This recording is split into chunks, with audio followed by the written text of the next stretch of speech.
Welcome to Byte-sized Canvas. I'm Helen Graves, and I think it's time for us to talk about feedback. Instructor presence is crucial to student success, especially in an online learning environment. A study done by Hiltz and Shea in 2005 found that interaction with the teacher is the most significant contributor to perceived learning. Providing consistent, meaningful feedback is a huge part of bringing your presence into the course and interacting with your students. As luck would have it, Canvas offers a number of ways you can support your students with meaningful feedback.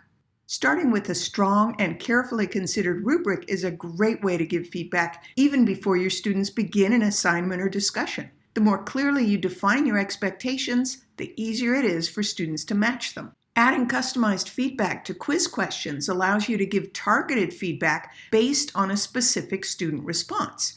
For example, this question offers positive and encouraging feedback for correct answers. With this response, the student is directed to a resource that helps them determine why their answer was incorrect. I love how easy it is to engage with students by customizing your feedback reply to match the specific error a student made with their answer choice. Here's a little tip. There's a separate edit icon for both the answer and the feedback. Once you've edited them and clicked Done, be sure to also click both Update Question and the all-important blue Save button. Otherwise, your changes won't be saved. I learned that the hard way. I won't lie, this can be a somewhat time-consuming thing to set up, but the payoff is well worth it. My suggestion would be to chunk the task into manageable pieces. Pick one class and do one quiz a week. And of course, SpeedGrader has a wealth of tools for providing feedback. For this essay draft assignment, I've got the rubric I created when I set up the assignment. One little trick is to pull the window over so you can view the whole rubric and the document at the same time. The rubric allows me to just click the appropriate cell to quickly grade the work. I can leave specific feedback on a particular criterion, or I can go down here to leave more general feedback about the assignment as a whole. What's so cool here are all my choices. I can do written feedback.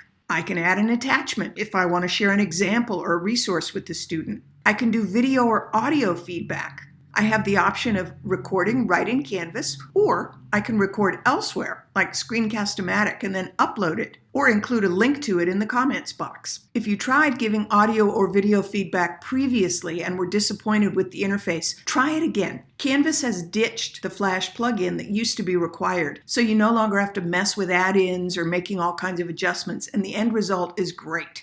I can even do voice-to-text feedback. Hint, you'll have less to edit if you speak clearly and at a moderate pace. I can also use the marvelous annotation tools. Watch.